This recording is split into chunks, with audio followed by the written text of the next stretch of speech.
Every session will start with questions that are left over from the last session, and then we'll go on to the new material. So, yeah. My question was, What? do you want this recorded? Yeah. We start, yeah.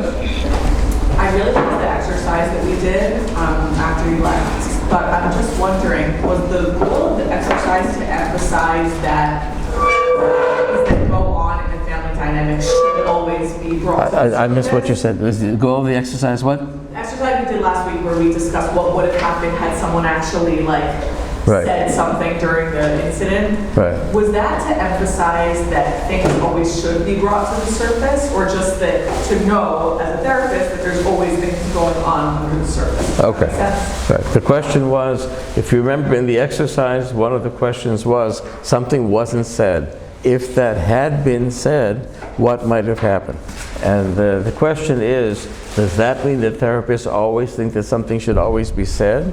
That's an important clinical question, very important clinical question, because there's often a misunderstanding in the clinical work that the more that's said, the sooner that it's said, and the deeper that it's said, the better. Or even does it need to be said at all? Right.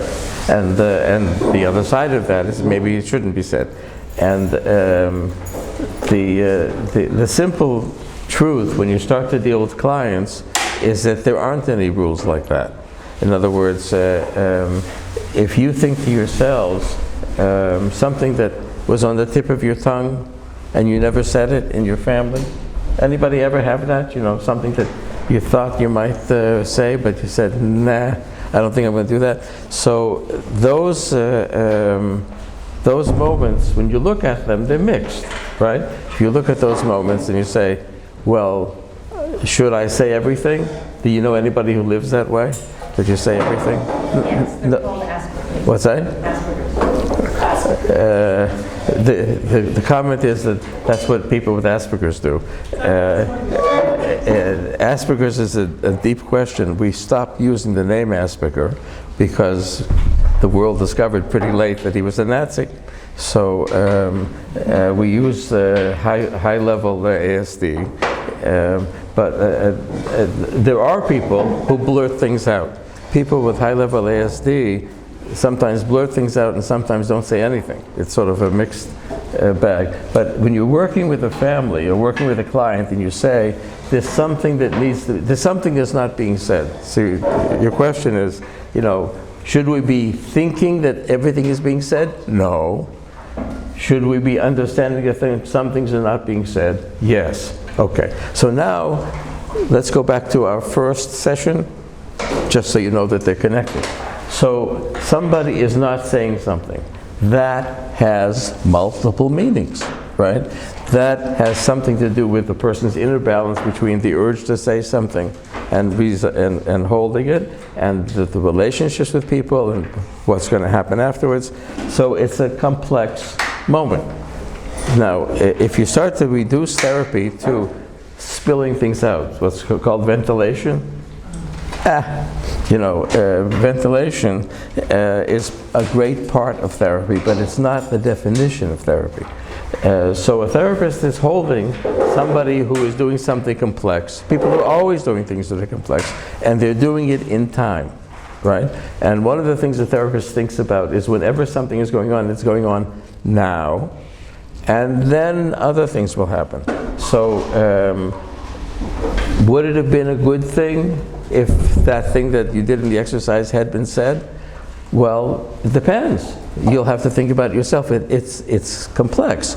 It preserves certain things. You may want to think about the second unit and say, holding back from saying something has to be regulatory. It can't be intersubjective because it's not saying something. It's refraining from going towards something intersubjective. So what did we learn in the last slide of the last time, which don't worry, we'll be back at it many, many times, is that sometimes there's a need for regulation before there's a place for the intersubjective. So maybe not saying something was a way of regulating, and then you say to yourself, well, regulating at the cost of never getting to intersubjective, or regulating on the way to getting intersubjective? Now, who asks that question in the room? Do clients ask that question? Well, that isn't the way people think when they're coming for help. That's the way we think. In other words, we ask ourselves, is this a regulation that's on the way to making a intersubjective moment possible? Or is it something that if it isn't said now, it'll never be said, and the family will just be stuck in regulation and become addicted to it, and so now is the time to say it. And that's what your supervision is for, to try to ask that question. So when you're in supervision, ask that question. You know, something's not being said. How should we understand it not being said? And how do we go along? How do we manage ourselves with this thing that's not being said? You know, the single most rewarding interpretation that you can give to a client, this was not my idea, it's Winnicott. Everybody knows who Winnicott is? You will by the end of this semester. Winnicott said the best sign that the therapy is going well is when you're saying to yourself, there's something that isn't being said, and when you're about to say it, the client says it, right? Then you know you're in tune. You see, you're thinking along the lines with them. That doesn't mean you have to push them. It doesn't mean you have to do it for them. Sometimes we do push, sometimes we pull, sometimes we throw something on the table, but the single best moment when you know that you're working well is when you don't have to give the unsaid, the voice to the unsaid, because the client does it before you. Then you know you're working well. Does that give you an answer? See, it's an important question because it's a process question. It isn't a question of do this or do that, but how should we think about it? And that's what this course is supposed to be about. How do we think about these things? What allows us, after we leave the session and say, well, something wasn't said, to wonder about it. So we're trying to create the tools for wondering about it. Any other questions? Okay, off we go. From here on, I think it's going to be clearer to you that we're learning family therapy. I'm sure it hasn't been very clear up until now because we're building the building blocks, but now we're going to go into what currently is probably the most popular of the theories of family therapy, at least in America. It wasn't that way when it started, but there's a story to it, and so we're going to meet a family. It's not a Jewish family. In mental health, almost all the families are Jewish, but this one isn't. This is the Bowen family, and we're going to meet the Bowen family as one member of the family, Murray Bowen, presented his own family in the early 70s in America. Bowen was one of the founders of family therapy. He was part of this pretty crazy experiment that was done of hospitalizing families, that was done in Washington at some point, and he created his own institute, and in 1970 he did something very radical. He talked about his own family. Now you say, whoa, what's radical about that? That's what we're doing here all the time. But the fact that we're doing that here all the time is thanks to Murray Bowen. Family therapy started with a view that the therapist is an outsider looking in. He's, just like understanding the system. And if he understands the system and makes the unsaid said, like Ali's question, and changes things around, everybody will get better. But the therapist family is irrelevant. He's a scientist. And Bowen had the experience when he was in his 50s. He was a professor, he was a famous man. And he said, I go for vacation, and something about my personality expands. There are things that I do, jokes that I make, ways that I move, things that I think that are different on vacation. Then I come back to work. Now, work was his institute. He was the boss, right? But those of you who have had the experience of being bosses know that the boss is the boss is the person who's most restricted. So Bowen would walk back into his place of work and feel that his personality was constricting again. And he did a good thing. He asked a question. He said, how should I understand that? And his view was that he had created around him relationships that reproduced other relationships. Now, what other relationships are we always reproducing? The ones we were brought up with. Those are the ones we're used to. Those are the ones when we say, how is it to be me? Remember last session? How is it to me is connected with all the ways that, and it gets internalized, but it has to do with the relationships, like with mom and grandmother who comes in and things get better or get worse, right? So how is it to be me? We recreate a certain set of relationships, and then we find it impossible to change them, or very challenging to change them. And so Bowen said, well, maybe we should go to the source and change them there. And as a result, he said, I think I need to change my relationships with my family. He was 50. And so he went and created a personal therapy. Have you read it? You know, because he went and he wrote the whole story. And you have it in the reader. You can. It's a little long, and he's not the world's best writer, but well worth reading. The story. Skip, you know, some of the other stuff. He goes home, makes a whole fuss in his family. Things open up, things change, and he goes back and says, now I feel like a more full human being. I think I understand relationships. So what we're going to do now, so he did that, but then he did the really crazy thing. He scheduled himself a lecture. Now, you weren't allowed in family therapy in the 70s. There were hundreds of people already going through these conferences. This one, maybe there was 1,000. And Murray Bowen scheduled a lecture about, you know, something or other, just to fake everybody out. And then he got up, he said, I'm not giving this lecture. I'm going to tell you the story of my family. And everybody plutzed. 1,000 people plutzed. Why? Because they said, well, if Murray Bowen's going to talk about his family, we're going to have to talk about our families. This is not good. So he went and he gave this whole story, which you can read. And then the end of what's published is the comments afterwards where everybody was plutzing. And they said, you know, why did you do this? This is, you know, outrageous. And he said, this is how it seems to me. I'm telling you my experience. Take it for what it is. Do with it what you want. This is my experience. And from that time on, in Bowen's training, and he did a great deal of training, everybody went home to make their own family plots. That was part of what you did when you were in training, is you were in family therapy, training in family therapy, but the first thing you did is you had to do something that had to do with experiencing and changing your own family. And what happened was that Bowen was the only person who was listening deeply to his trainees, because he was talking with them about their own families and not just about how to move the chairs around. And as a result, Bowen's trainees stayed very close to, convinced about this is how they worked. And over the space of about 30 years, how Bowen worked became the dominant way of thinking in America. It took a while. So we're going to meet the beginning of it with Bowen's original story, and you can imagine already what the exercise is going to be like next week. It isn't very hard to guess. Now, the Bowen family is like this. It's not a simple family. Have you started to do genograms?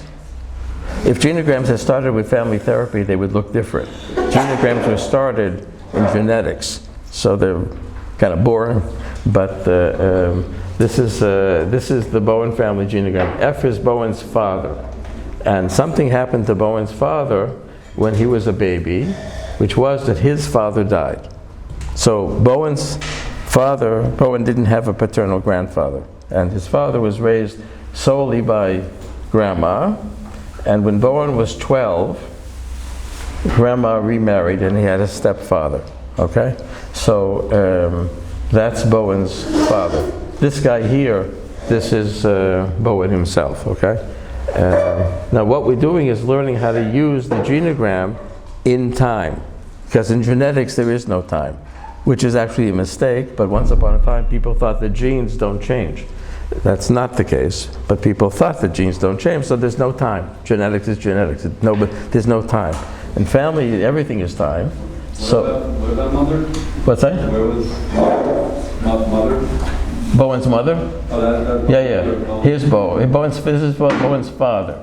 His father's mother is here. His father's father is not here. And when he's 12, father equals 12. Right? We're putting time into that he has a stepfather, but he got his stepfather at a certain age. You can imagine getting a stepfather when you're 2, getting a stepfather when you've lived with your mother all by yourself as an only sibling, only child for 12 years, and then somebody walks in when you're an adolescent, so it's a different experience, right? So he has and when you do the genograms of your clients, you're going to be trying to learn how to put the timeline together with the genogram so you can see how things change over time. We'll get to that as we go along. Something standard? What's that? That's something standard that No. recommend to do with their clients? Standard. Standard is an interesting word.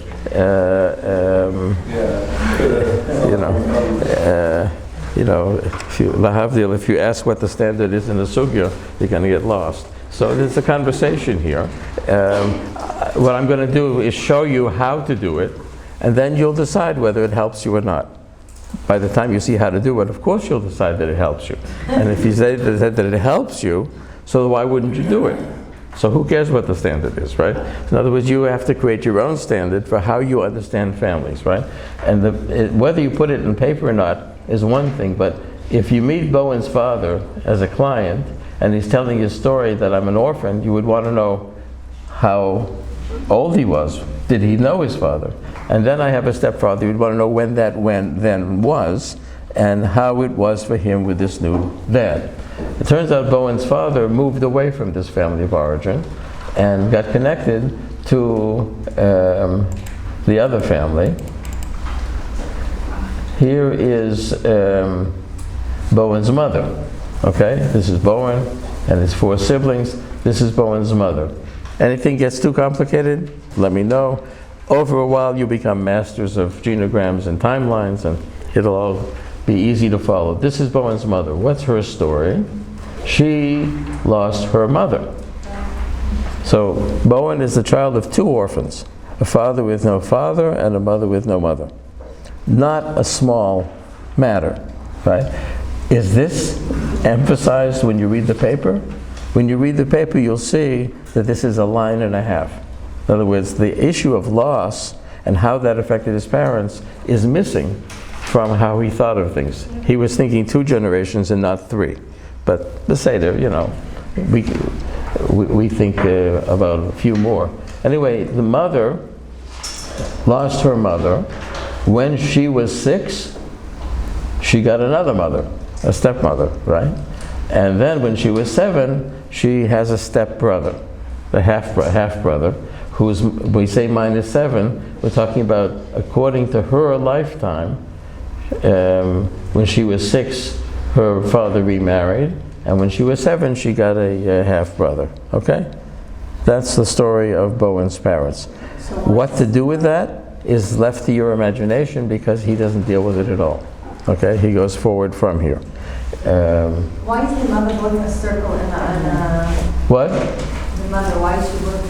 Why is the mother a circle? And then a circle and a square. Yeah. Why is there a square in there? Because this is an old PowerPoint, and that's how it was once in PowerPoint. It was impossible to put the M in that, so you had... And what about the -7? But it's good that you're noticing the details. There's a little history of...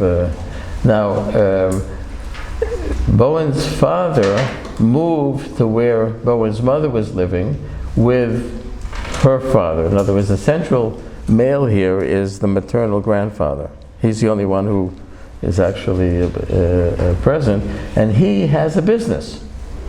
Did you know that the Bowen family was in business? And here's a picture of the business. This became known only a long time later, but this is the business. They were undertakers. They had a burial business. Was it? Well, lahavdil, it's undertakers, right? They put people under. There's no kedusha. So they had a private funeral home, and that was the family business. when Bowen tells the story, he doesn't tell you what the business is. This comes out later, I'll tell you how it comes out. So now we have the Bowens family. If you look at, now we're going to zoom out and say, here we have Bowen's father, who has no father, has a stepfather. Bowen's mother, who has no mother, has a stepmother and a half sibling. And they are living over here with mother's father, who has the business. That's the source of the business. It's apparently his name was Luff, and Mr. Luff was the original undertaker there, right? And Mr. Luff, at Point Aleph, there's a point in time, dies. Undertakers don't live forever. Sometimes you get absorbed into the business. So he died, and when did he die? He died after his mother already had 2 children. Bowen, at the time, was 4, and B1 is his first brother, because that's how he calls them in the story, is 2 years old. Now you see this chart here? That's a way of charting time. You can see at a given point how old everybody is or who's not born yet. So when grandfather dies, you'll see this is not exactly in the story. The information is in the story, but it's not spoken about.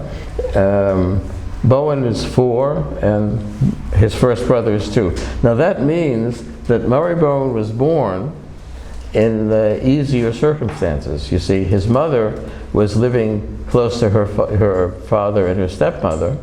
The grandfather was running the business, and people were free to take care of, he's firstborn, and he's probably named after this guy who's dead, but when he's 4, this guy dies. Now, if you think about the families that you're going to see, when their grandparents died, often doesn't appear on the genogram, because you just want to talk about Murray, and we'll talk about his, but we don't want to talk about the grandparents. That's a little bit much, but you see that this whole family is formed around things that are transformed in the lives of his parents based on the changes in the grandparents. So when he's 4 and his grandfather dies, you say, well, how well does a 4-year-old know his grandfather? Is that a personal issue? And maybe it's a personal issue, less so. Depends on what his relationship was. He might have been an important figure or not. But the whole family changes because the business is this guy's business, right? So what happens? Who's going to run the business now? Mr. Luff dies, right? So at the point where Mr. Luff dies, something else happens, which is that this whole family, the Bowen family, has to replace Grandpa. So now it's not the Luff funeral home, it's the Bowen Luff funeral home, right? And Bowen's father has become the something or other in the family business, sort of replacing Grandpa, which means that there's a major change in Bowen's relationship with his father. You following? It's just a story, right?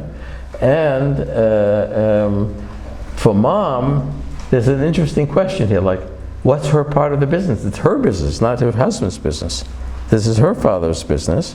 So what's going to happen between the parents about how much of this Bowen family gets pulled into the Luff family business? Because people still have to get buried, so they're going to keep the business going. And this is the question that happens when Bowen is 4 and the older brother is 2. And so,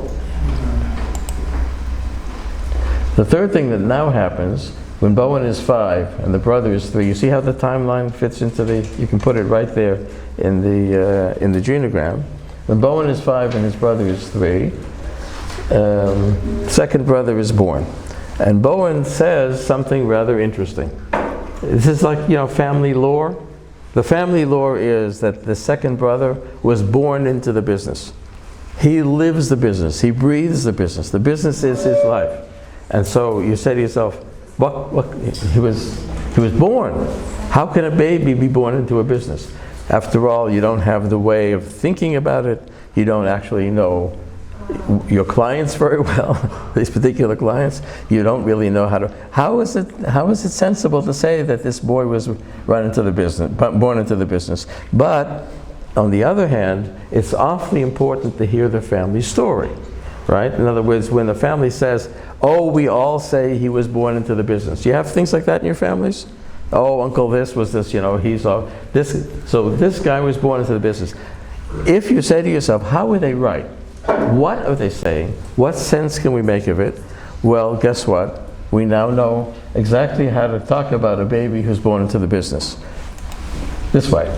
Now you know why you learned this slide, right? Because here we have Bowen's,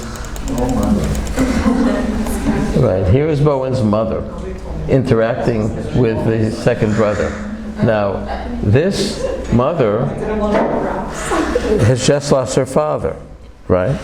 So, the father was the business, and she's lost her father, and so she may be thinking of this baby boy in some ways more like her father, and but she's involved with all these other meanings that have to do with the loss of her father.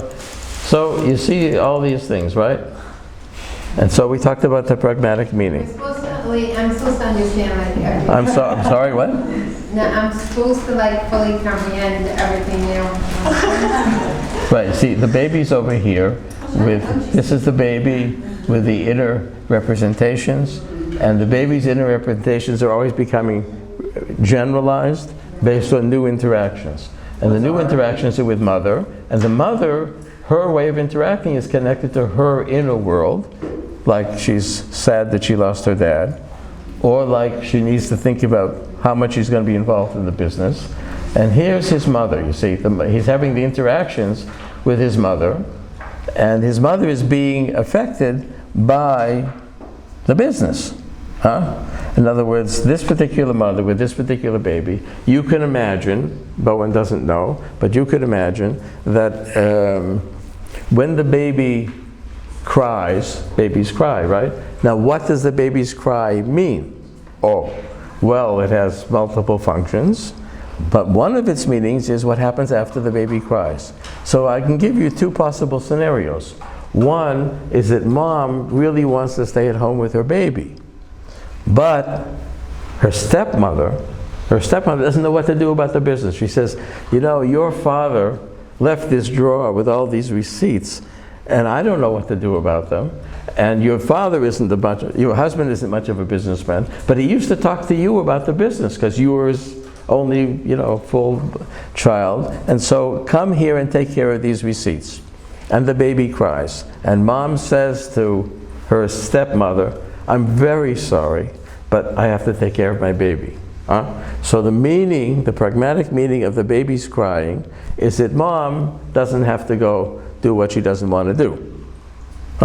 One scenario.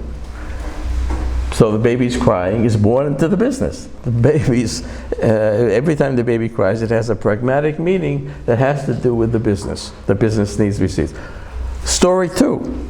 Mom really likes the business. She really wants to take over her deceased father's place. She really understands the business. She really knows that her stepmother is hopeless and is going to make a total mess out of it.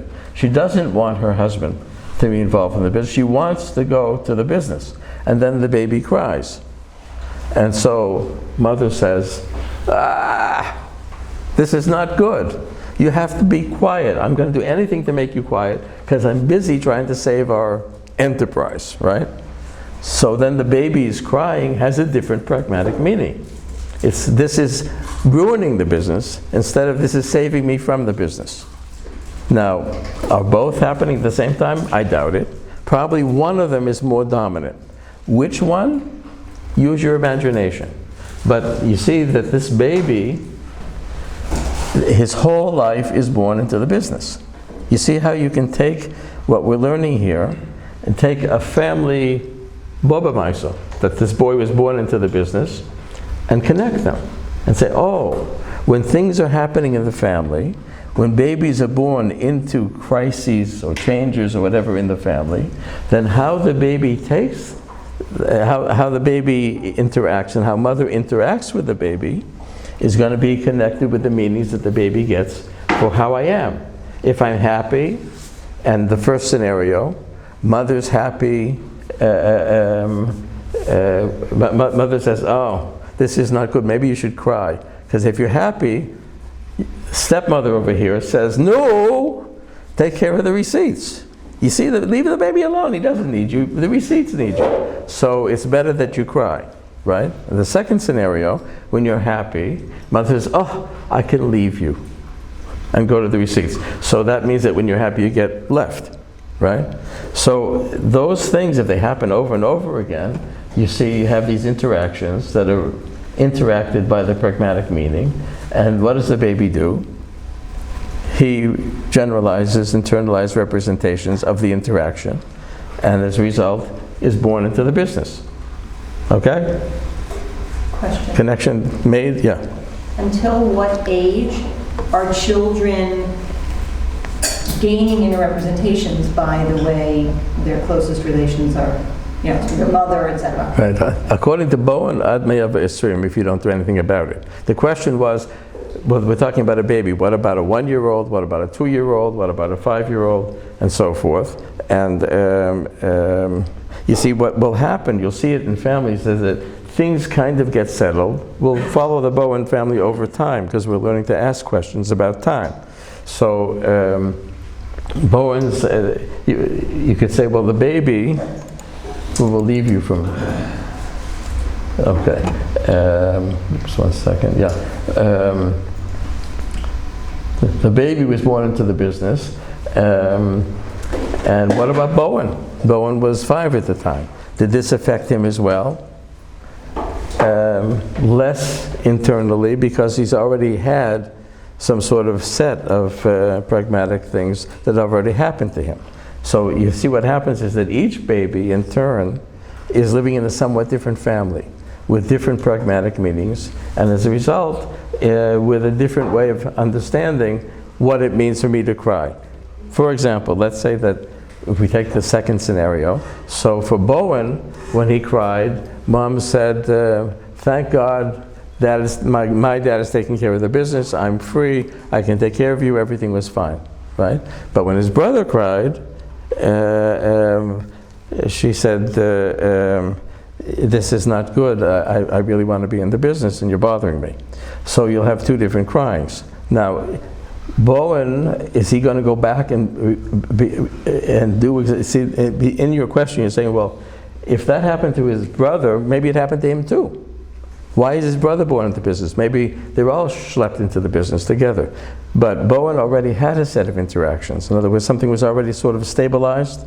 Now you can say, is it stabilized in Bowen or in the family with Bowen? That's a deep question. The answer is both are true.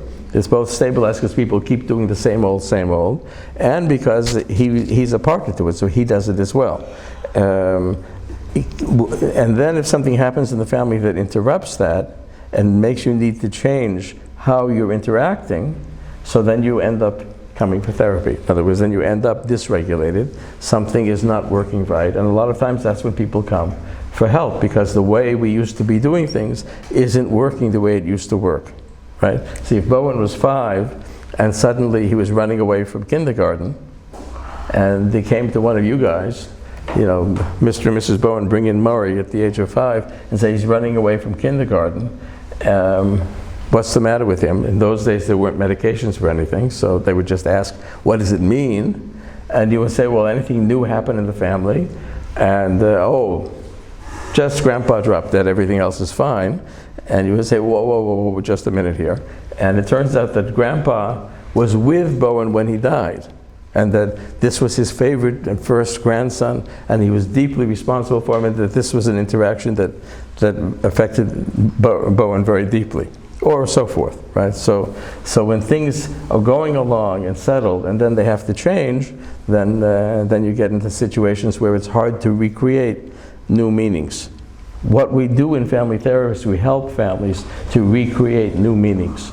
We don't put them back to the old meanings. We help them to become partners in creating new meanings that work in the new circumstance. That's what we do in therapy. So for example, we would say to Bowen at the age of 5, does a 5-year-old go to funerals? No. Usually not. Usually not. But if the 5-year-old says, I need to be at the funeral, and the mother, who's the mourner, feels it's okay for me that he's at the funeral, but I don't want to be taking care of him myself because I'm busy with myself. I'm not going to do a good job, but I have a sister-in-law who he's close to, and he can stand with her, so you plan the funeral. You say, it's a little kid, he can't be alone. Who do you trust, aside from the people who are in mourning, who can take care of you? And then you have a decision tree about how little kids might go to a funeral. But let's say he didn't, and then you say, and this is for everybody, not just for Bowen's family, well, let's say he didn't go to the funeral, because mom said, I need to be with myself, I can't be busy with him, I don't have anybody else who can take care of him, I don't want him to be there. That's the decision. The mother doesn't want him there, he shouldn't be there, because he shouldn't be in a place where his mother doesn't want him to be. It's pretty simple. But now the question is, should he go to the graveyard? Should a 5-year-old visit a graveyard? And that's an interesting question, which different families do in different ways. But it usually is true that if you want to have a azkara for little children, don't do it with big people. Have a separate one. In other words, you can take the child just by himself and talk about death, talk about loss, talk about what he remembers about his grandfather, and he can become familiar with the grave. But you don't do that at the shloshim when there's a lot of people around. You do it with the child by himself. Does a child need that? Some children do. It depends, but it's worth thinking about. So that's just, since we're dealing with funerals, we just sort of add that in. Now we go back to the Bowen family. 2 years later, Bowen is 7, the 2 boys are 5 and 2. You see how the timeline works? And guess who's born? Sister number 1, who these days we would probably call borderline. Not correctly, but that's what, she's a girl who's in trouble. And if we looked and see, well, what is she being born into? Well, you see, mom is busy with the business here, and she doesn't know quite what to do about it. Whatever happened with the son. Now that she has a daughter, she's had 3 boys, right? She's an orphan who lost her mother, right? She has to be dealing with a stepmother now who's running the business, and she has a daughter. So we could imagine that Mrs. Bowen is troubled about the question of, am I going to be free to take care of my first daughter? Or do I have to keep dealing with the receipts? How is the business getting organized? And so sister 1, we sort of using our imagination here, going beyond what Bowen tells us in the story, she seems to be a lost child. In other words, it's possible to imagine that mom is confused about her, that she's conflicted, that she doesn't quite know how she's going to connect to this girl who perhaps is named after her own mother, who she barely remembers. And so sister 1 sister 1 goes into here, right? Everybody goes into here. So sister 1 goes into here, and her older brother is the B2. He's the one who's involved with the business. She's sort of not involved with anything. She's kind of stuck in the middle in this sort of transition, and she becomes somebody who's a little bit lost. Okay? And then we get to the birth of sister 2, and here is when the last birth takes place. Yoni, yeah. Why, from B2 and on, how come they're all considered born into the business? Isn't there what? From B2 and on, Right. the girls, they're all considered born into the business? The whole business about the business keeps changing. That's what I'm saying. I mean, it seems like now the mother has to restructure her thinking based on now she has B2, S1, S2. Right, She relate to receipts and do you hear the question? The question is, this is how to understand the different things. The answer is, we're just using this as an exercise. I don't know. In other words, if we met the Bowen family, if we talked to Murray about what he remembered, because it was his whole childhood, right, from 5 until 11, is informed by all of this. But it keeps changing, and the relationships change. You see, because it's something that's not solved, which is, who's involved in the business in what way, and who's doing the family. How each factor happened, ask yourself, use your imagination. We're just doing this as a way of seeing the questions. I don't really know the answers. But you see, now Bowen is 11 and the last child is born.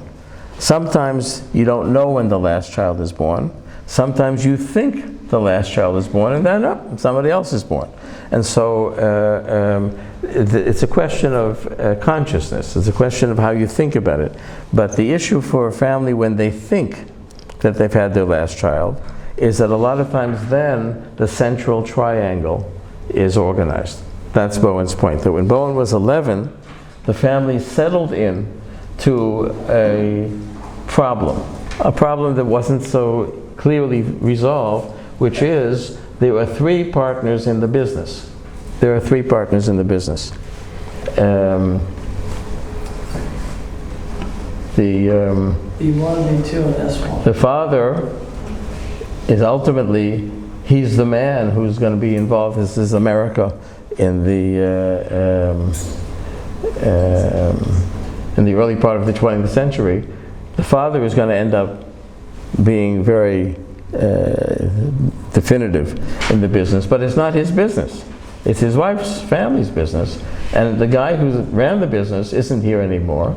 And mom is dealing with a stepmother who walked into the business. So these 3 aspects are central to Bowen's relationships in his family. And he's 11, right? So that's a central triangle. Does that mean there aren't other triangles? No. There are lots of triangles. You can just, you can put Bowen in here, you can put the brother in there, you can put a lot of different triangles together. The central one is the one that determines the meanings for all the other ones. So when you see families and you see that they have children from 4 until 24, you just, Bowen for America, that's a big family. Just double it and you have a Haredi family. And you say, well, okay, when the last child was born, let's take a snapshot and understand how things settled in. Who was doing what were the tasks? In this particular family, the business was a major part of the task. Does anybody here have family businesses? Anybody come from family businesses? They all worked out great, huh? It's just a fantastic situation. My father had 7 brothers and a sister. Everybody went into business except him. There were 3 older brothers and 3 younger brothers.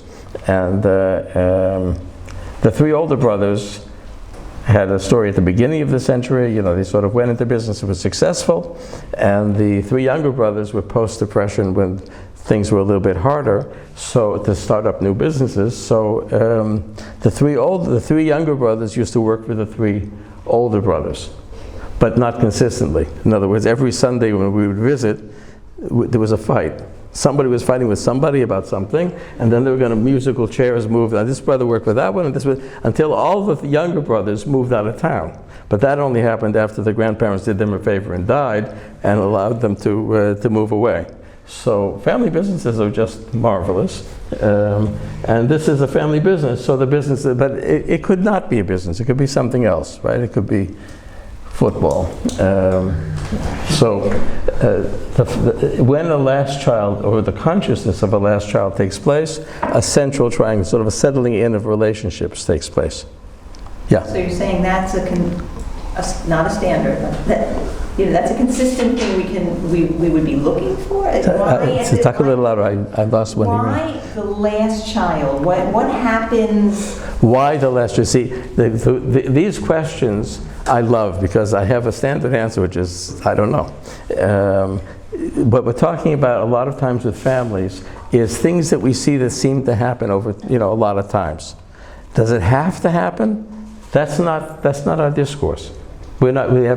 If you just think about it mathematically, there's too many variables. We're not going to get to what has to happen. But it tends to happen a lot of times, so it's worth asking. And why is it worth asking? Because you might learn something. And if you don't, ask something else. So when you say it's worth asking, what are we looking for?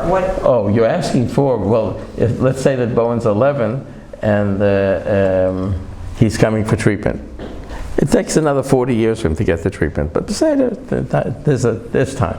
So he comes for treatment because he's doing badly in school. Of course, Bowen was doing brilliantly in school because you'll see what his role was. His role was to be the success that the whole family needed to rely on. But so let's say that he starts to slip in his grades. He's in the 6th grade, and you want to understand what's going on. And so mom brings in Murray, right? Say, well, we'd like to meet his father. Oh, he's busy. Can he get away for an hour to talk about his son? No, he's busy. Well, could I talk to him and figure out if he could come in? See, you don't understand, he's not going to be able to come in because that wicked stepmother of mine won't leave him alone for a minute. Families come in and tell their story, right? And say, oh, who is your wicked stepmother? And said, well, after my father said, oh, who is your father? Oh, what's the business? And so where do you fit into the business? Well, I just kind of told you where I fit into the business. She's stealing my husband from me, and it's my business. I'm the only biological person that business belongs to me, and it's being taken away from me by the other 2 people. So you see that you have a central triangle.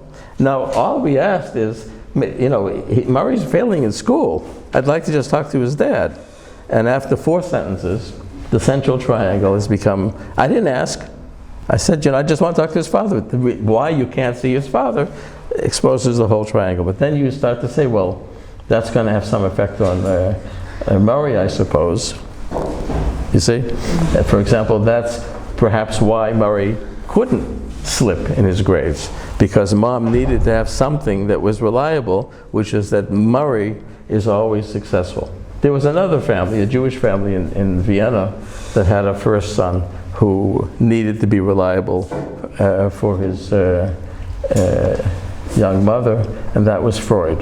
The Rashbi Sasson we talked about. Freud was born to a young mother. You could do Freud's genogram. Actually, it appears in a book on genograms. And he was referred to in the family as meine goldene Ziggy, right? In other words, he was the star. And mom needed to have a star because she had a husband who was 25 years older than her. And he continued to be the star until at the age of 73, his mother, who was in her 90s, died. And Freud, who was in a lot of pain from cancer, said, now I can finally die in peace. I couldn't die before her. I couldn't do that to her. But it took him another 13 years. So that's where you see that if you listen, see, if mom says, I can't bring in my husband, and you say, there's a story there. And the story might be about a central triangle. It's worth hearing. Instead of saying, if you don't bring in your husband, I'm going to call welfare. You won't get, but then you just said another triangle, and guess what the triangle will look like. So that's a central triangle. And then we're going to fast forward. From 11 to 18, see, here we have the crowd. This is Bowen needing to leave home, right? Now Bowen needing to leave home leaves a whole crowd behind him, 16 and 13, in other words, 2 adolescents, and 2 girls, one just out of puberty and a 7-year-old girl. What would be the importance of the fact that when Bowen leaves, his younger sister is 7? Would there be any importance to the fact that when I leave home, I'm leaving behind a youngest child who's 7? The 7-year-old doesn't grow up with an older brother. That they become 2 separate families. It's a different family. Right. So in some families, what parents don't think about when they have older siblings taking care of younger siblings is that the older siblings are going to disappear. And when they disappear, that might do something not so easy for the younger siblings. That happens, it's a common thing that's easily worked out when there's issues of trauma involved, when there's issues of one sibling being, let's say, ill, and so mom isn't free to take care of the younger children, so an older sibling replaces mom rather than enhances and works with mom, partners with mom. When an older sibling replaces a parent, then you run into a situation that's vulnerable because the younger child, so the first answer was that the 7-year-old girl may be bereft. She may be losing the person who she most depended on. And that's entirely possible. When you look at the story of the self-treatment, you're going to see that he has a special relationship with her. So that's entirely possible. What else might be relevant about the youngest child being 7? Some people to my left know that when your youngest child gets to be 5 or 6, life becomes different. Because, there's a reason why in Hebrew we call it Gill Hara, right? That the preschool children are soft. They're soft, they're intimate, they're close. There's an awful lot of cuddling. It's a lot of work, but there's something very close in the relationship with younger children which has to change, right? So if it has to change, and let's say Mrs. Bowen is able to let it change, so she is going to be feeling doubly bereft. In other words, that her golden Amari is off to college, and her youngest child is saying, don't cuddle me, I'm 7, right?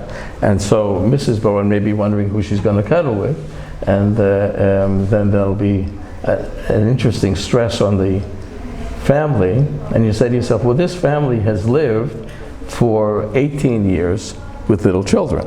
In other words, it's a family that has been, if you look at regulation, that there's always the regulation that goes on with little children as part of the regulation of the family. And when there are no little children anymore, now in a Haredi family, sometimes there aren't any little children, but there are the grandchildren. So we have a wonderful solution.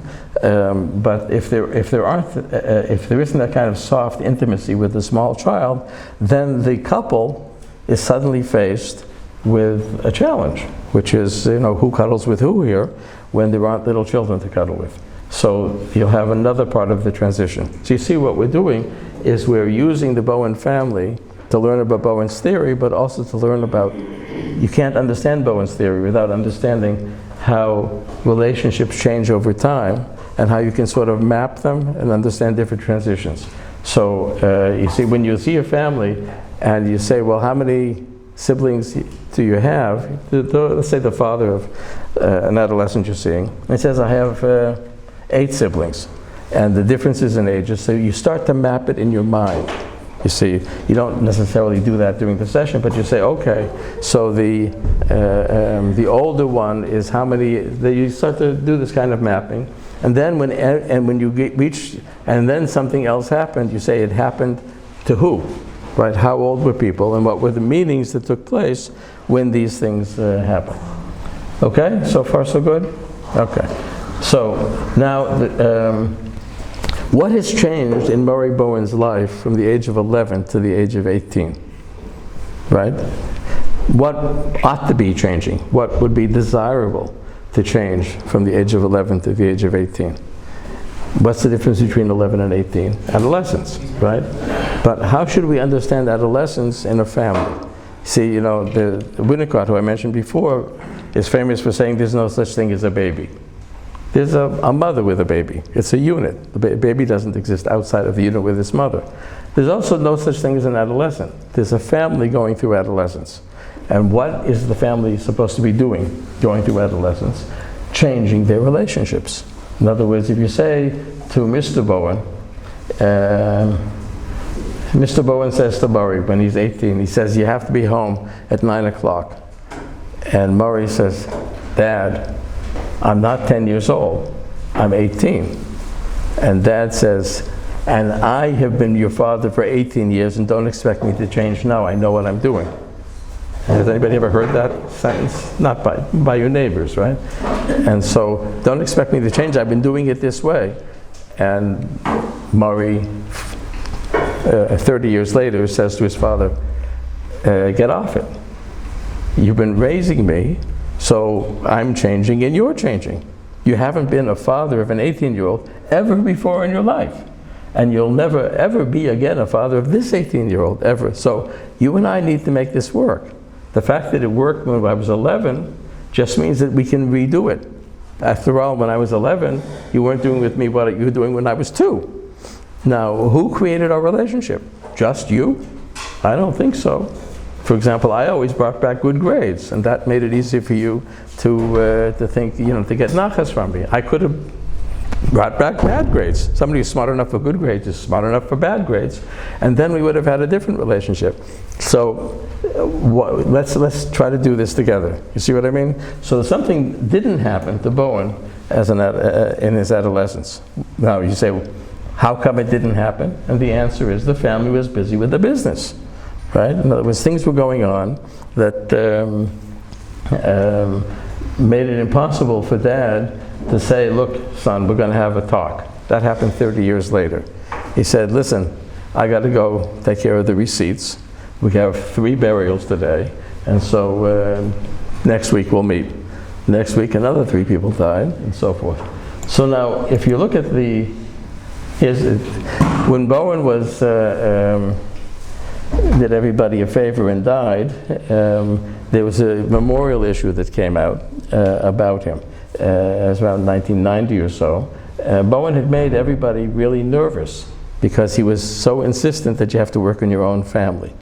And so people kind of stayed away from Bowen, except his own trainees.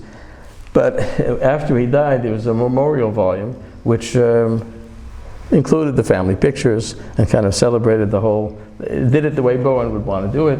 So in case you want to look at the people, his mother and father, I think that's him. That's probably one of the brothers and the 2 sisters.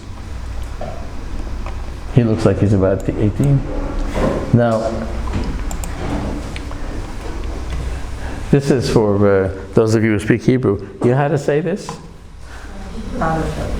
No, that's how Americans say it, Abba Shali. Israeli boys say, Abshali. Abshali, one word, Abshali. And if you want to hear Israeli boys cursing them out, bragging or cursing each other out, so they can say, Abshali kacha, Abshalcha kacha, Abshali kacha. In other words, there's no difference between me and father. See, Abba Shali is that this is father and this is me. Abshali is telling it the way it is. Now, what does that mean? And then it becomes Abba Shali. When does that happen? When does children stop saying Abshali and start saying Abba Shali? That's what they do in adolescence.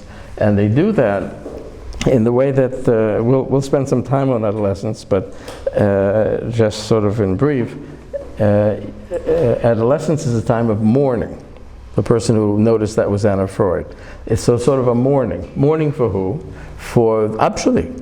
In other words, this is a kind of a unit that has to break apart. The unit with Abshali is I have a father who's the father that I need.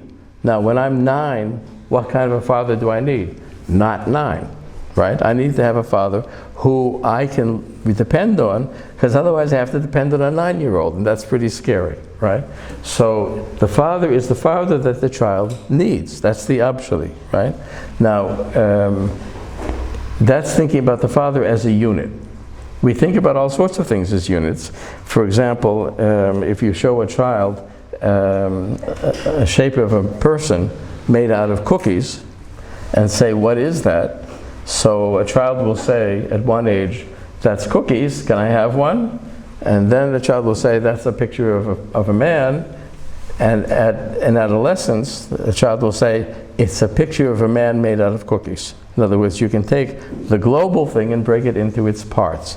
In order to do that, you need abstract thinking, and that happens only after the age, roughly speaking, in Geneva with Piaget's kids, because that's all we know, roughly speaking at 11, right? You start to think abstractly. When you can think abstractly, you can take something whole, maintain the whole and its parts. So when you can maintain the whole and the parts, you can say, Abba Shali is a person, and he has different characteristics, some of which are neat, and some of which I could live without. He's a little bit nervous more than I would like, and sometimes his humor is a little like this, but he's also Abba Shali. So by taking apart a unit, by taking a whole father apart into his pieces, that's what we do when we're mourning. That's what we do in Avelus. We take a full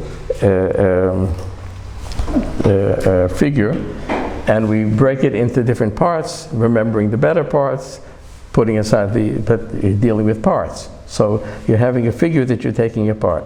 What adolescents do is they take apart the image inside of their parents. So you could say that, as parents of adolescents often say, you're killing me. And he says, oh, that's deep, because inside, that's what you're doing. You're taking apart the whole Abshali in order to put together again something that suits you better. That's what adolescents do. And if you don't do that, you stay with relationships that can't grow, right? But in order to do that, you need to have an Abshali who's willing to become an Abashali. He's willing to become a different kind of figure. And so something has to be done between the two of them. It's not just inside the kid. Something that has to happen between the child and his family that remakes the relationships. So what didn't happen in the Bowen family is that a change in the self, in other words, Bowen saying, maybe I don't have to be such a smart, successful student all the time. Maybe I can just go and have a good time every now and then. A change in self requires a change in the roles of parents, right? The father who says, you need to be out because your friends are out. Oh, you have friends and that's how you grow. And so I can be a parent who understands what you need, and the fact that I don't like staying up until 1 in the morning till you come home, that's something I can change because it's something that you need, right? If it doesn't, then you get these fights that go on forever, about who's the boss here. The issue isn't the boss, the issue is what kind of a parent do you need? Children under 11 need a parent who's willing also to be a boss, not only, but also. But after 11, they need to be a parent who's sometimes the boss and a lot more times is in change. A parent who changes is a parent who's allowing a child to grow, because the change is reciprocal, right? In other words, it happens in the relationship. Or if you think about the question that Debbie asked before about when do you change the RIGs?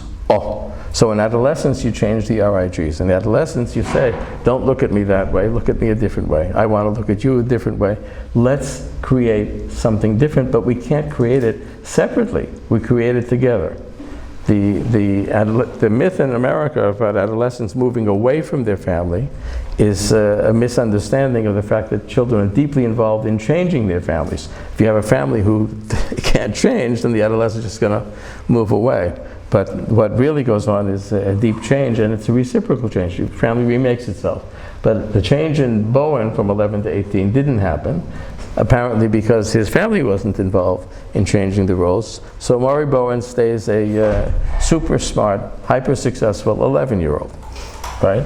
And that's what he says to himself when he's 50. He says, I got 40 years of stuff here to change, but I can't change myself except if I change together with my family, right? Now, even at that later age.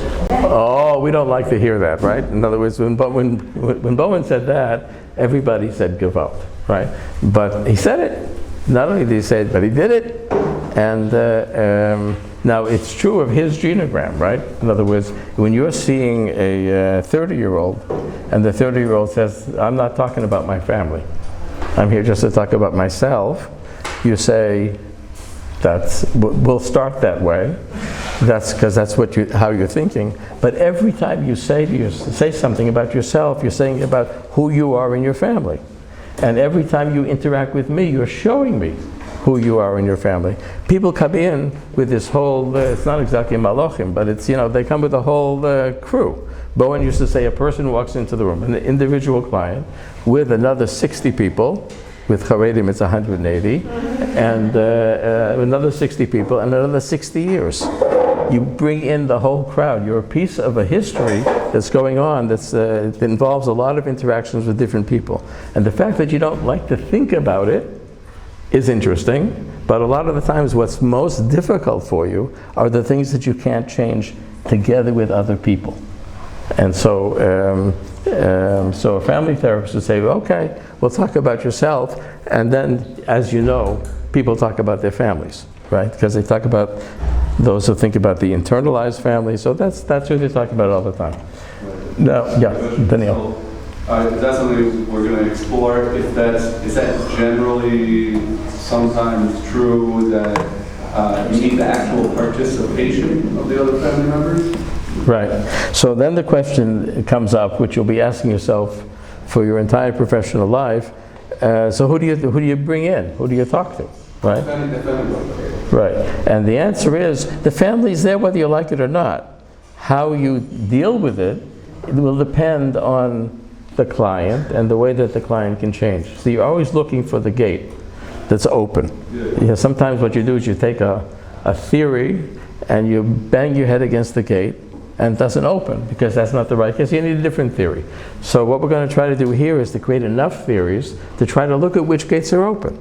And there are people who the gate is open, you say, listen, Murray had already tried this. Every psychiatrist in America had been through psychoanalysis, so it's not like, Murray hadn't tried that. He said,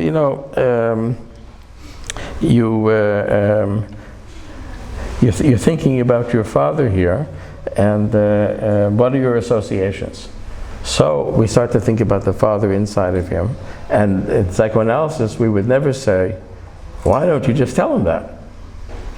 But a client might say that in 2019. They might say, wait a minute, I'm telling you all this stuff about, how I'm resentful. I'm carrying it with me. It's with me all the time. I come in here, and it comes right out.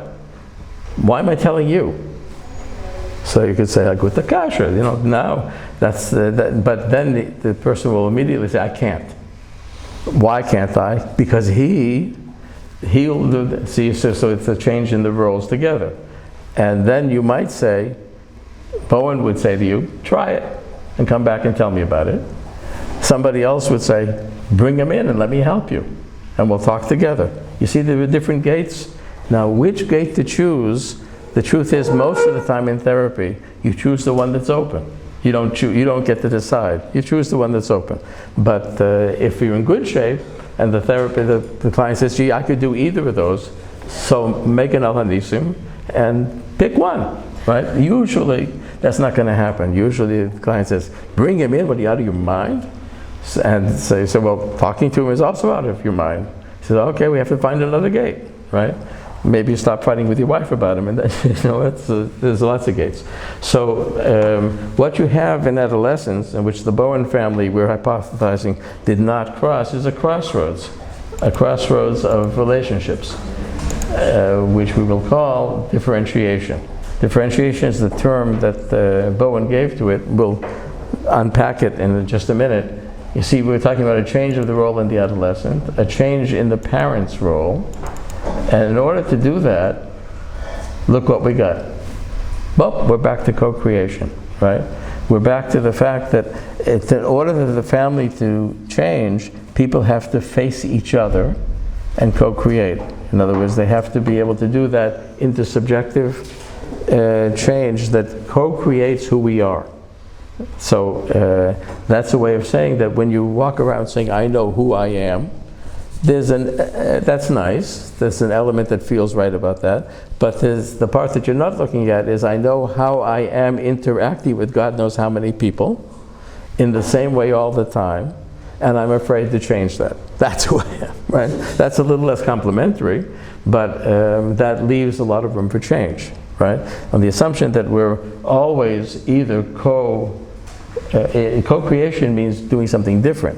So if we're not able to co-create because I'm afraid of it or my partner is afraid of it, so we're just going to do the same old, and that's when people feel they're not moving. And when they feel they're not moving, they become symptomatic.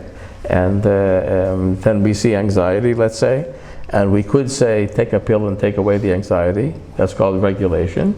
Or we could say take a pill and take away the anxiety, and then let's talk. Because when you're better regulated, we can go into the intersubjective and understand what is making you anxious. What is it you're not able to say to who, okay? Whereas if you are in Bowen's family from 11 to 18, there's no co-creation.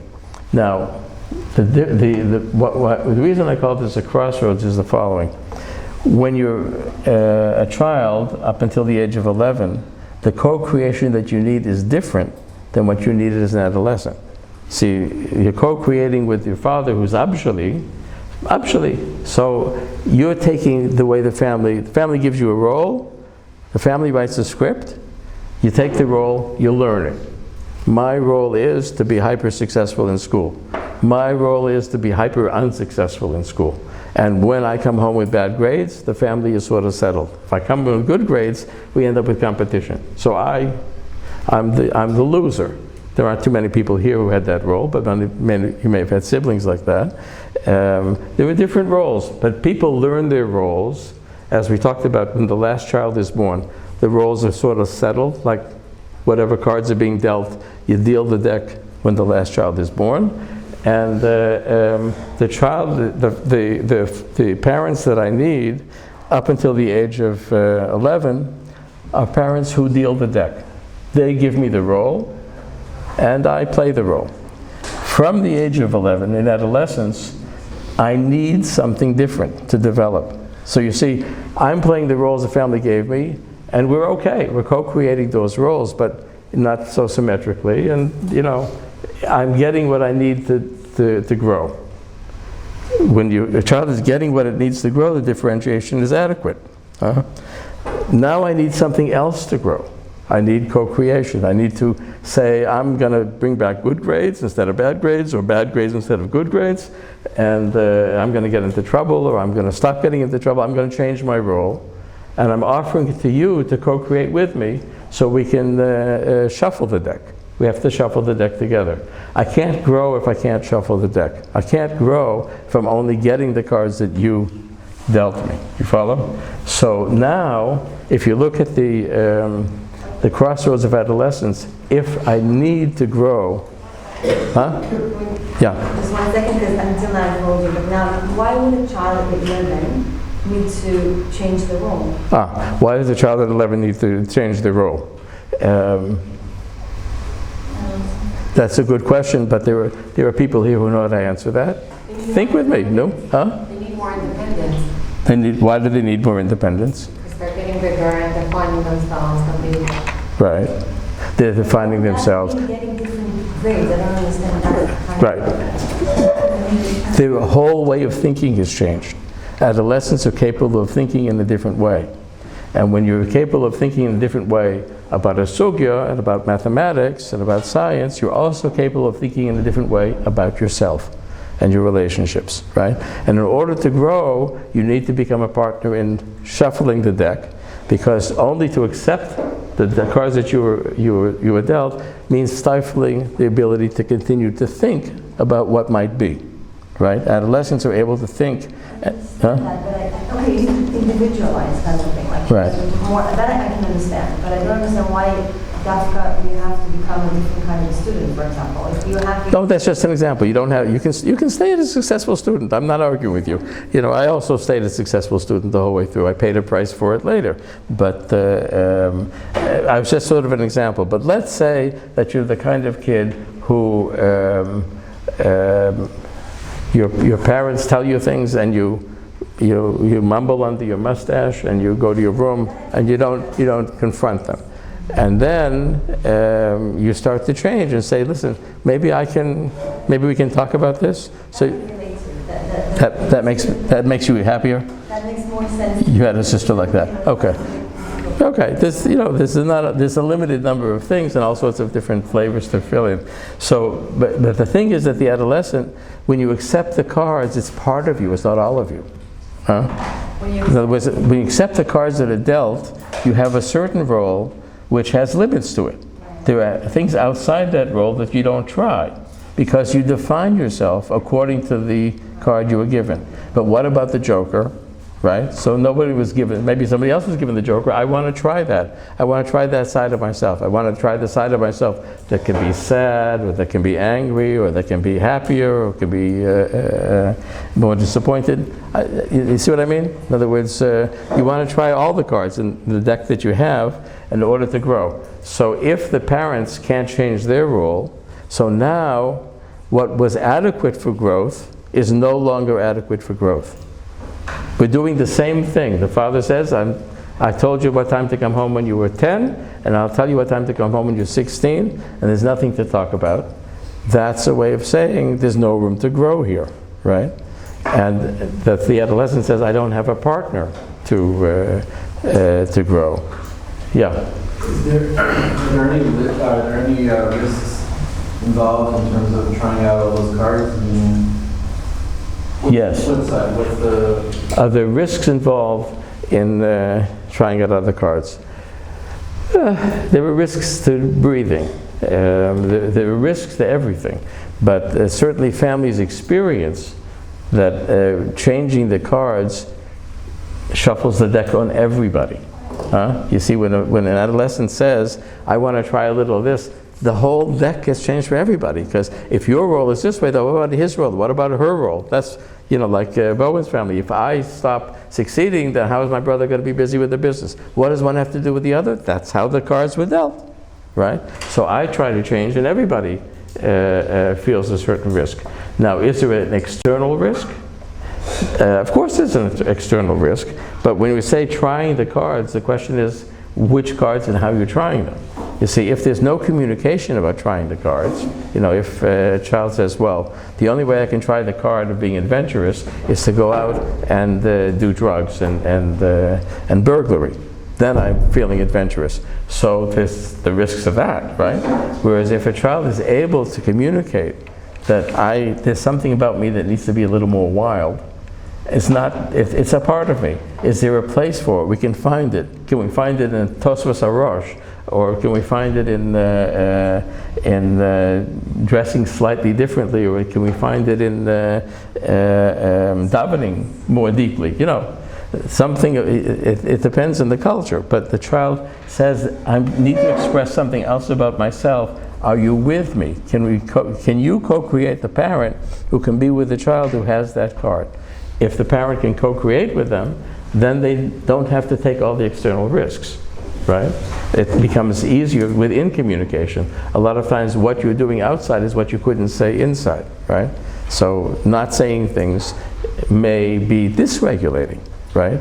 I can't say anything about the adventurous side of me, so it has to sort of spritz out. Okay? Yeah. From a parenting perspective. Say it again? From the parenting perspective, what's the best way to go about this co-creation? Having a discussion with the child? What's the best way for a parent to go about co-creation?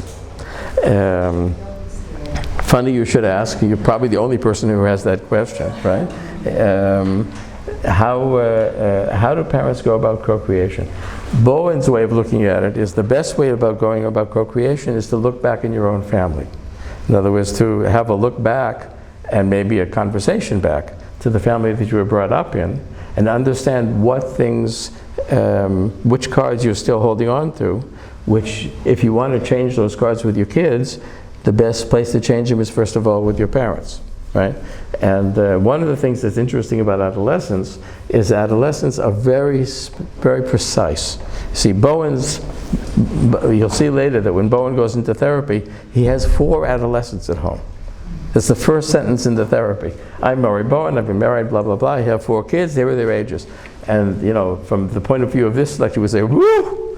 4 adolescents at home, that's 4 people who are giving you a kick in your own adolescence. Right? Because adolescents are marvelous at knowing where are you stuck. Right? The famous statement that a father says to his kids, I should ever have said that to my father, what would have happened? So the adolescent in his heart says, that's why I'm saying it to you. You got it? You got it? You're stuck there. There's something that you couldn't go past, and so I'm giving you a swift kick, but it's a smart kick. Adolescents give smart kicks. They kick you exactly where you find it hard to move. And that's why there's such a pain in the place where you get kicked. So if you want to say what might be hindering my co-creation, see, I'm changing your question around a little bit. What might be, see, I have this kid, I love this kid, and there's something that seems to be stuck with. Maybe it has to do with when I was that age and what happened in my family of origin. And if I can recreate those cards, it'll be easier to understand what kick I'm getting at and how to respond to it. That's not a whole answer. The rest of it will be coming in the next 2 semesters, yeah. That change that you're talking about when you look back at your family, at your parents or whatever, your relationship with them, is it an internal change, or does it say that you should actually externally, if it's possible? What kind of changes? We're going to spend a whole unit on that in the 2nd semester. What's changed, right? You could say, if you think about it, well, we could just re-regulate, you know. We can have a schnapps together and have a laugh and listen to Mudgets instead of Karl Bach. Seder. So that's a regulation. Or it could be intersubjective, right? Or it could be something that changes the cards that we deal with each other, and how would you know that it changes not just superficial, right? Now, first of all, we're a bunch of therapists here in the room. How do you know when you're talking to a client that the change is not superficial? And the simple answer is if you feel something changing in you, right? Because therapy is a laboratory of co-creation, not just for the client, right? Do you feel like you've changed the way you think about your clients? I feel that, see, our clients are a great bracha, because there are all sorts of cards that we've never picked up, right? There are not 52 cards in the human deck. There are thousands, right? So each client brings in certain cards that they're trying to deal with that I haven't dealt with, right? And so when they pick it up, and I say to myself, something here for me too, some sort of a nuance, something of some aspect that I haven't dealt with myself. So if I'm thinking that they're undergoing a significant change in themselves, I'm going to feel that I've undergone a significant change as well. Now, that doesn't mean that I change who I am every hour with every client, right? But it means that it affects me. It means that I feel that something's happened to me. Personally in my life. What's that? Personally in my life. Yeah, well, right now it's just in my heart, but it'll hopefully be in my life. In other words, something that goes on that feels like co-creation, me. It works both ways. What? It works both ways. Right. That's the whole point, that therapy is a two-way street. And it's not a symmetrical street because they pay and we don't, and so forth. But if you say to yourself, when do I think something's really happened in the room? If it hasn't happened to me, it hasn't happened in the room. And the other side of that is even more important, which is you may feel, the client may come back the next session and say, but what did we talk about? Nothing happened. And you say to yourself, oh, something happened. I know something happened because I know something happened here. You are afraid of it, and so you're forgetting it. And so I'll remind you in some way or other. But, you know, we don't get grades. You would say that? What's that? You would say that? Well, with certain clients, yeah. Certain clients come in and they're given that curse. They're called borderline. I'm not sure that exists, but clients with a lot of trauma may come in for a session and scream at me. And something happens in the way that we're interacting, and that becomes an acceptance of some particular pain that was being expressed. And so the room changed, and I know it because that card in me was never exactly, and I felt something happened to me. The client comes in the next time and says, this therapy is a total waste of time. You haven't had clients like that, but you will. So, the client comes in and says, this therapy is a total waste of time. Nothing is happening here.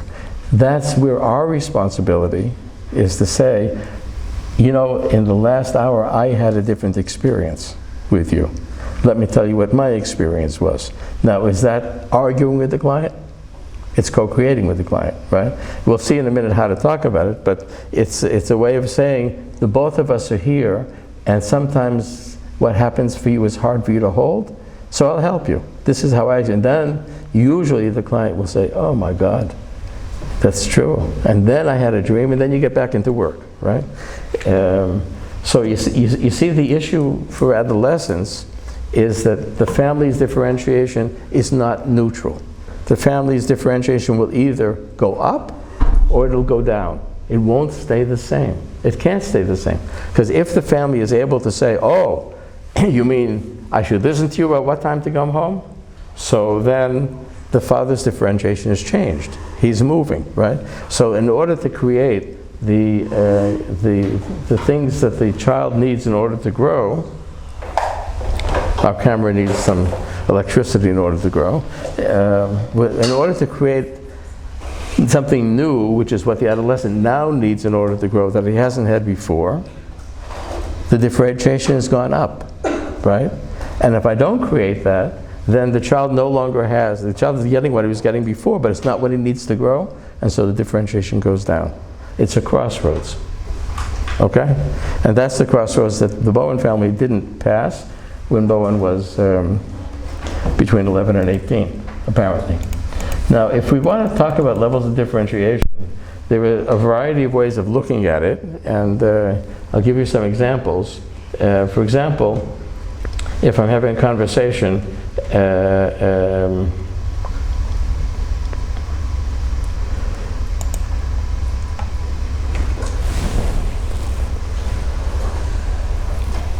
I assume that when I talk with my father, then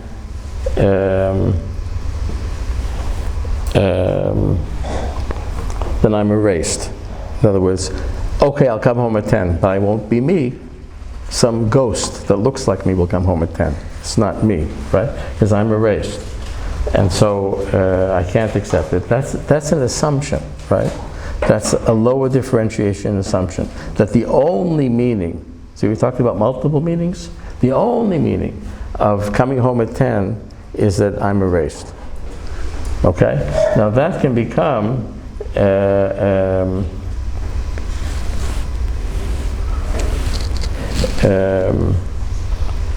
I can understand that it's hard for you when I come home at 10, and that's your reaction. But the meaning of I determine what meanings I have in my relationship with you. It's not like it's you're either here or not, but we can have a conflict, and in that conflict, I feel one way, you feel another way. So there's room for movement, right? So the differentiation now includes two people. It isn't only this is the, now that the idea that if I listen to you, I'm erased, you've probably heard that from your neighbors, right? That's a common way that people feel. It happens in couples, right? That the husband comes home and says, always your way, what about me? That's not the most differentiated statement, but you've heard it in the neighborhood. So then you say to yourself, well, who's erasing you? You don't have to be erased. You're choosing to be erased. You could say, let's find out how you like to keep the house and the children, and how I like to keep. Then we have two different people, so we have two different ways. And probably between us we can find a better way than one of us alone. So there's a place for both of us, right? But you can't have that conversation if you say, if I do it your way, I'm erased. Then I'm not part of the communication. Or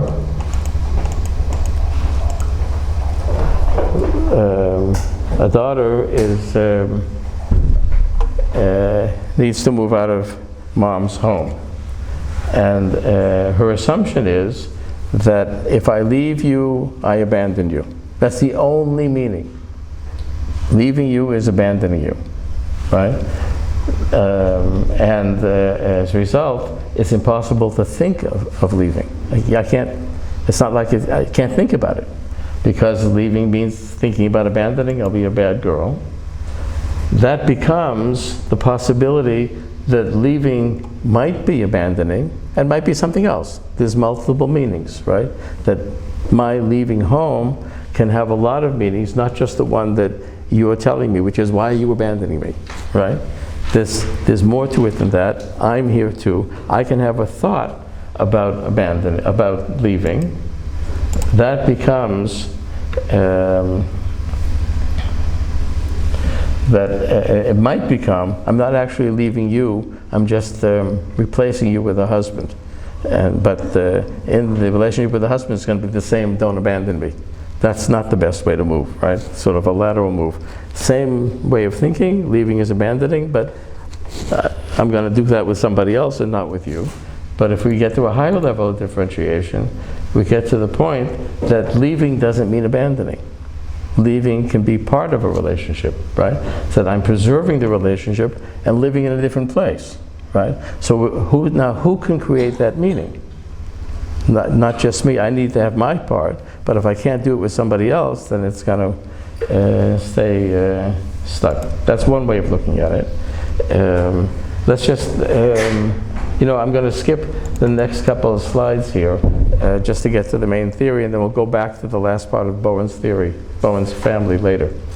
Now, we talked about the central triangle. So what happened? Bowen's theory has 3 parts. Where is it? Let's do it from here. Yeah. There are 3 parts of Bowen's theory. The first part is the I position.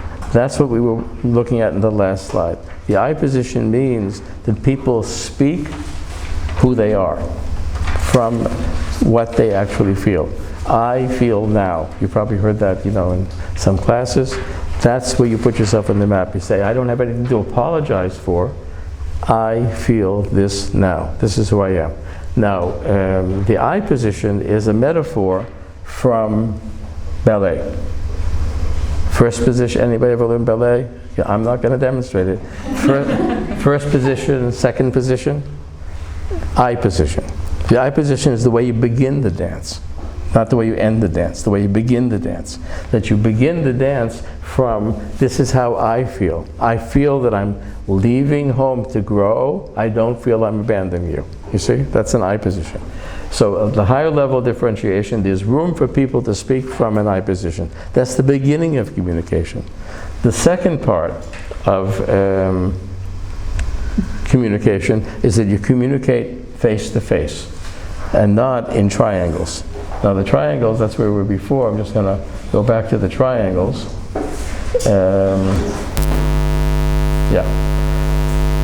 So we have, let's say, Bowen's father, Bowen's mother, and Bowen, okay?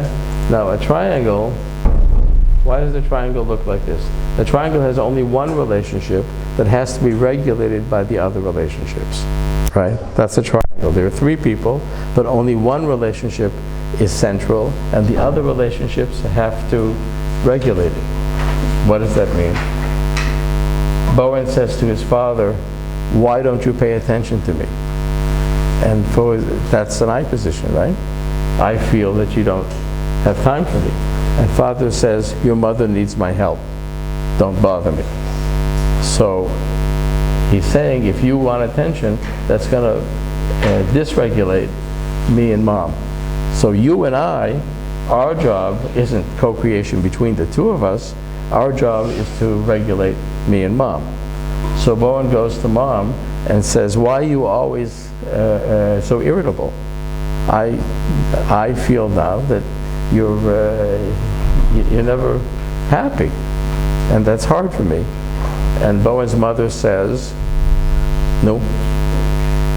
In a triangle, she says, with a husband like the one that I got, what do you expect from me? In other words, that's how it is between me and dad, and don't talk to me about it. It doesn't help me to hear that you're not happy with it. It's the best the 2 of us can do, so leave us alone, right? So two sides of the triangle have